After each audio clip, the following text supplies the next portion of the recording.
금리 인상에 대한 이제 가시권에 들어오는 거는 내년 여름은 돼야 돼요. 거의 대체적으로 다 동의하는 거 원하는 확실히 저평가된 건 맞는 것 같다. 예.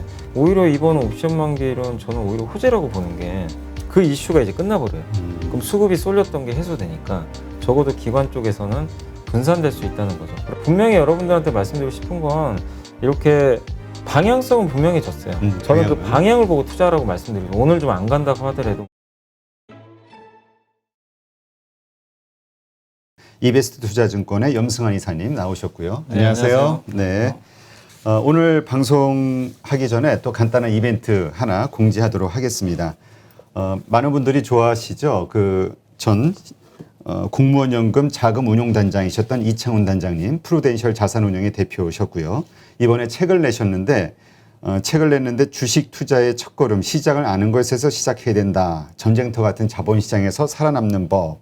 그래서 먼저 주식 투자를 위해서는 그 글로벌 시장의 흐름을 읽는 시야를 갖는 게 중요하지 않냐. 주식 투자를 위해서 시장의 속성을 알아야 된다 해서 주식 시장의 속성이라는 책을 이번에 내셨습니다. 그래서 저희 지금 이 방송을 보시는 분들 가운데서 댓글로 내가 이 책이 꼭 필요하다 생각되시는 분들은 달아주시면 10분 추첨해서 선택해서 무료로 보내드리도록 그렇게 하겠습니다. 네. 자, 그러면 이제 방송을 시작해 볼게요.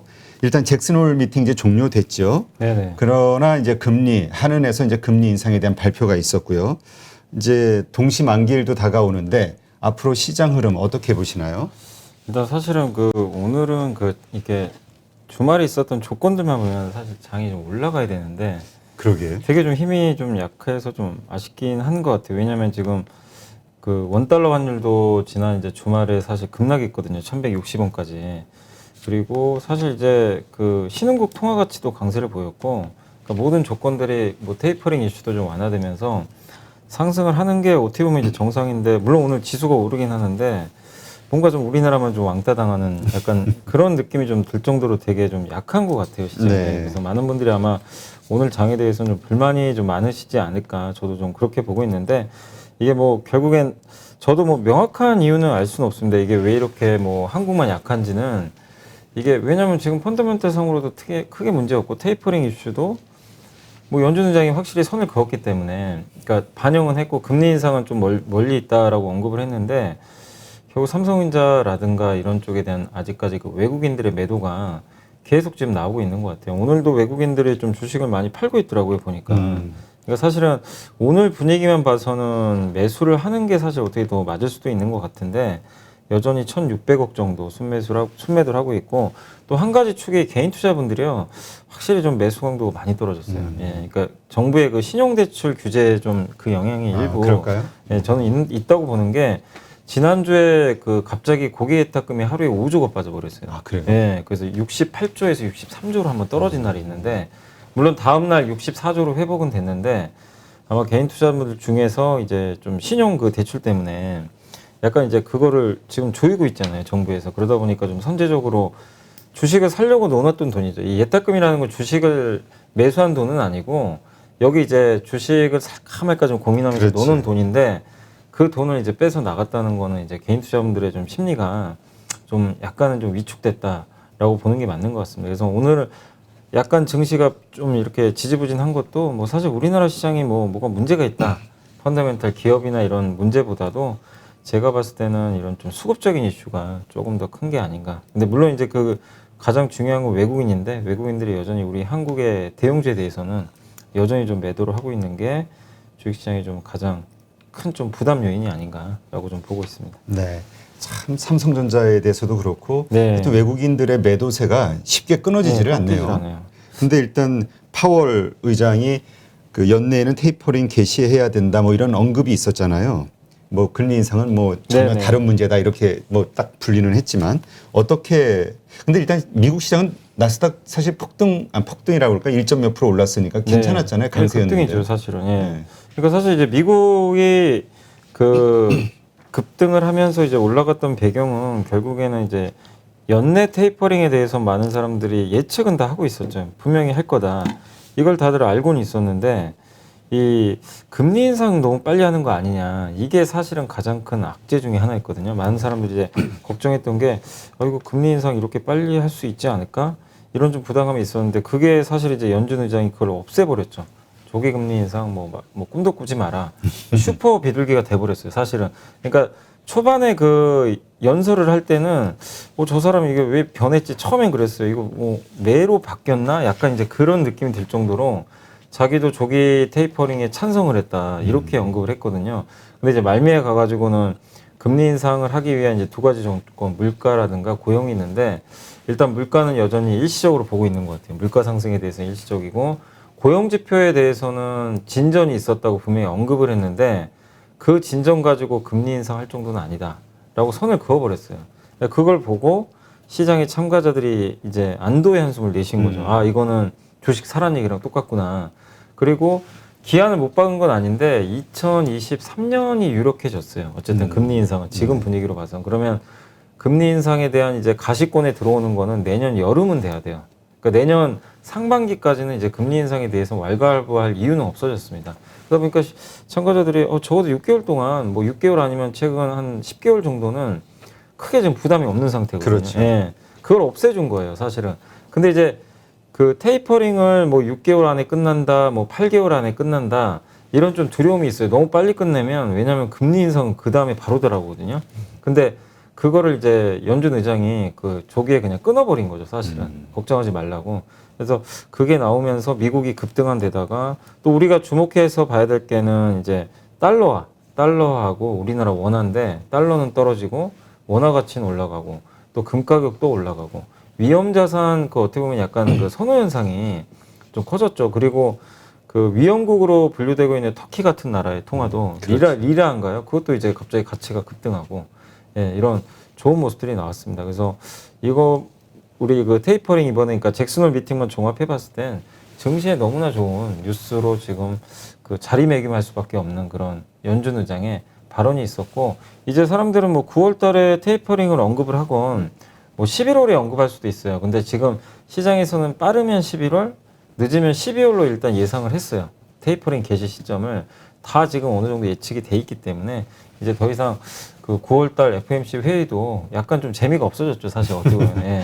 그렇지만 어쨌든 시장은 이제 안도할 수밖에 없는 그런 그림이고 신흥국에 되게 좋은 뉴스라고 저는 보고 있어요. 일단 이 뉴스 자체. 그죠. 금리 인상이 안 된다는 네, 금리 멀어졌다는 얘기. 그래서 오늘 보면 사실 그 은행주 빠지고 있거든요. 은행 보험주가 좀 약해요. 왜냐하면 금리 인상 기대감이 좀 있을 수도 있었죠. 이 섹터는. 근데 이쪽 섹터가 빠지고 다른 이제 낙폭과대주가 이렇게 올라가는 거 보면 시장은 확실히 금리 인상에 대해서 이제 걱정하지 않고 있다. 다만 이제 서두에 말씀드린 대로 누구도 지금 우리나라가 왜 이렇게 약할까 혼자 이거를 명확히 설명할 수는 없어요. 왜냐하면 이유들은 뭐 대면 한도 끝도 없죠. 그렇지. 뭐. 여러 가지가 있지만. 예, 사실 뭐 대면은 끝도 없죠, 솔직히. 근데 그 이유들을 우리가 모르냐 이거죠. 사실 지난번에 3,100 깨면서 다 알려졌잖아요. 뭐 델타 변이 바이러스, 삼성전자 문제라든가 또 MSCI 지수 리밸런싱이 내일이거든요. 그러면 우리나라 비중이 줄 수도 있어요, 사실. 뭐 그런 것도 있을 수 있고 그 다음에 중국의 경기 둔화 우려 이런 것들도 작용을 하고 테이퍼링 리스크 이런 여러 가지 것들이 작용하면서 지난번에 3,100을 깼는데 어쨌든 다 알려진 악재인데 근데 그중에 테이퍼링 이제 끊어냈잖아요. 그럼 사실은 시장이 한 단계 더 레벨업 하는 게 맞는 건데 좀 저도 개인적으로는 오늘 시장은 좀 아쉽지만 그래도 분명히 여러분들한테 말씀드리고 싶은 건 이렇게 방향성은 분명히 졌어요. 저는 그 방향을 보고 투자하라고 말씀드리고 오늘 좀 안 간다고 하더라도 뭐 내일 빠질 수도 있지만 배가 그러니까 우리가 배를 타고 항해를 할 때 일단 어쨌든 뒤에서 바람을 이제 불어주기 시작한단 말이에요. 그럼 이 바람에 탈 필요가 있습니다. 근데 이제 많은 사람들이 생각보다 바람이 너무 약하니까 지금 그렇지. 빨리 가고 싶은데 동남풍이 언제? 네. 근데 옵니다. 그거는 분명히 오긴 오니까 여러분들이 그 바람을 거스르지 마시고 시장에 대해서는 일단 좀 조금 안도하시면서 좀 답답하시더라도 조금 시간 갖고 여유를 좀 가져주시면 좋을 것 같아요. 일단 거시적으로 글로벌 환경, 그러니까 예. 이 환경은 주식 투자하기 확실히 좋은 맞아요. 네, 예, 맞습니다. 상황이 됐다. 네.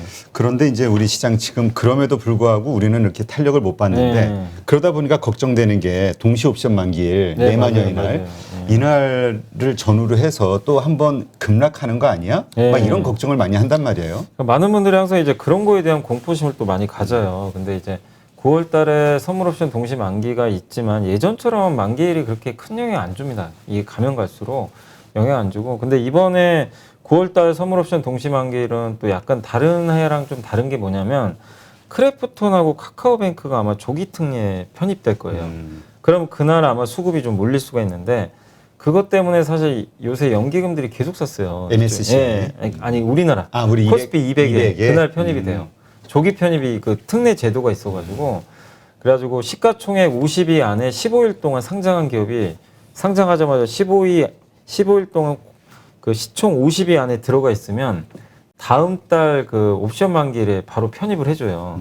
8월에 둘 다 상장했잖아요. 그러면 이번 9월 옵션 만기일이거든요. 그때 편입이 될 텐데, 그러니까 공교롭게 기관들이 그래서 계속 사더라고요. 이 기업도 이제 편입을 해야 되니까 얘네가 뭐 좋고 나쁘고 문제가 아니라 일단 기본적으로 벤치마크 지수에 들어가니까 편입을 그냥 해놔야 돼요.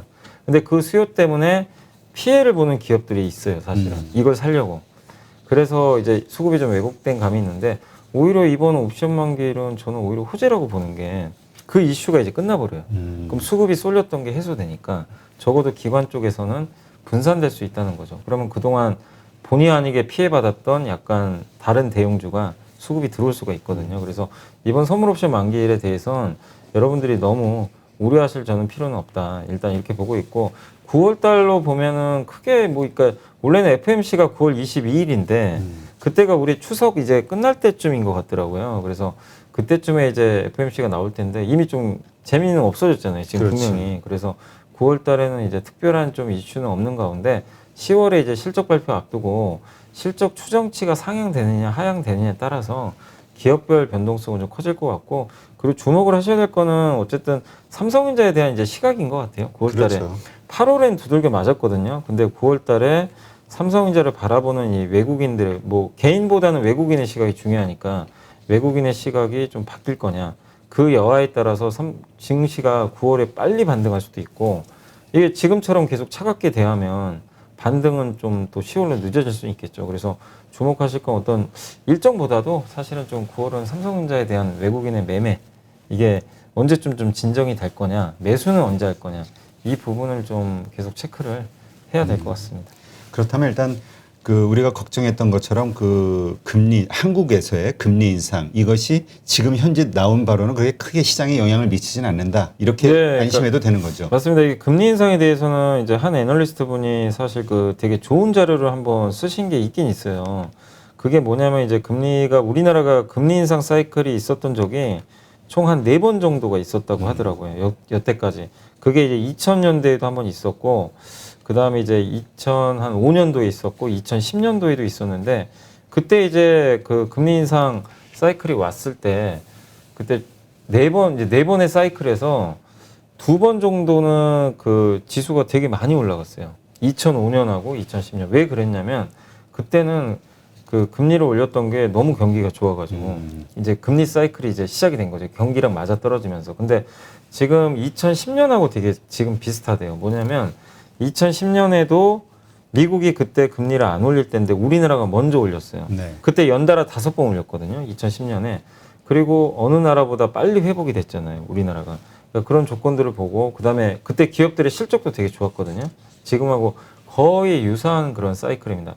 그 위기 이후로 1년이 또 지났을 때고 1년 정도. 예.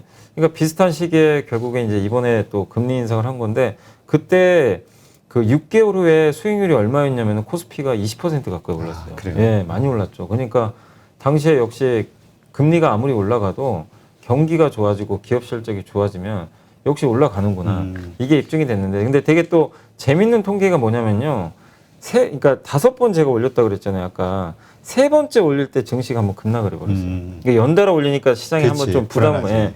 근데 결국엔 5번 올릴 때까지 증시는 올라갔어요. 다시 고점. 그러니까 한번 급락하고 다시 고점 뚫고 또 4번째 좀 쉬고. 근데 5번째 이제 금리 인상을 하고 나서는 레벨 부담이 있다 보니까 거기서는 이제 시장이 오히려 무너져 버리더라고요. 무너지고 그리고 또 한국은행이 너무 또 가파르게 오르다 보니까 우리나라 이제 그때 금리 인상에 대한 부담감 때문에 경제 체력이 좀 떨어져 버리더라고요. 그래서 이제 실제로 기업 실적 곤두박질 치면서 증시가 이제 무너졌던 경험이 있는데 그래서 정리를 해드리면 금리 인상 자체는 솔직히 좋은 건 아니죠. 누가 봐도. 그렇죠. 예, 그건 뭐 당연히 교과서에도 나와 있는 거니까 좋은 건 아닌데 금리 인상이 시작돼서 어느 레벨까지는 증시가 같이 그냥 가버려요. 왜냐하면 그때 그 기업 이익 사이클이 막 계속 올라갈 때니까.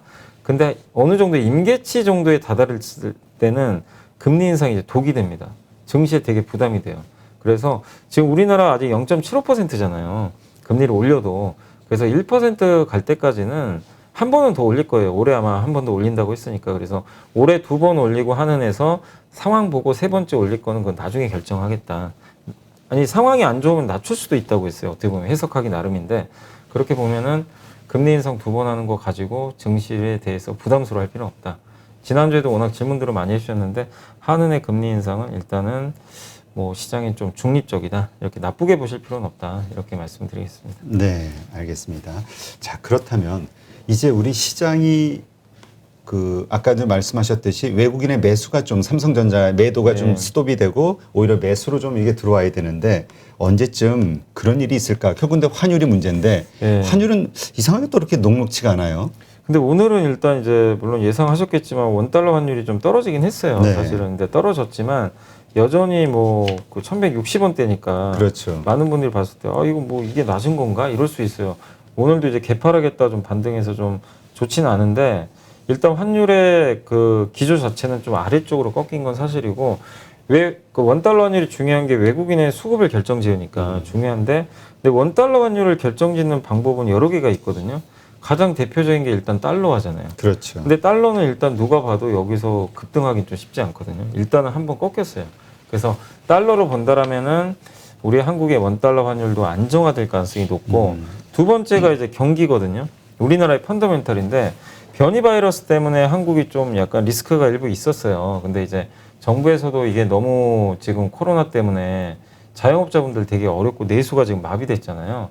근데 위드 코로나 좀 고려 중이잖아요. 사실. 그렇죠. 그리고 백신 접종이 아마 10월이면 많은 분들이 접종을 하실 것 같아요. 1차 그렇죠. 접종까지 아마 70에서 80%? 지금 50% 넘었더라고요. 한 번 이상 맞으신 분들이.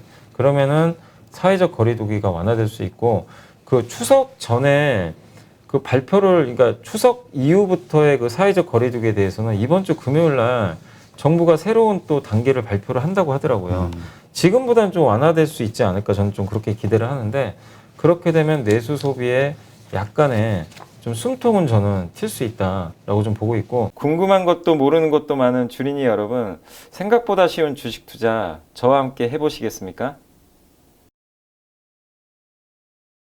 이베스트 마이넷에서 프라임 서비스를 신청하시면 온라인 방송으로 저희 연불리와 함께 하실 수 있습니다.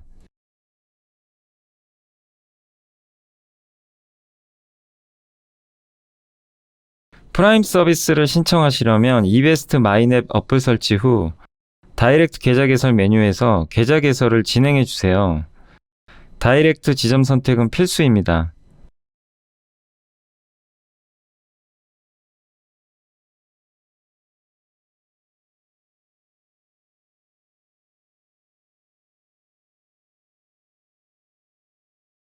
궁금하신 사항은 02-3779-8880으로 연락 주세요. 제가 여러분의 성공 투자를 끝까지 응원해 드리겠습니다.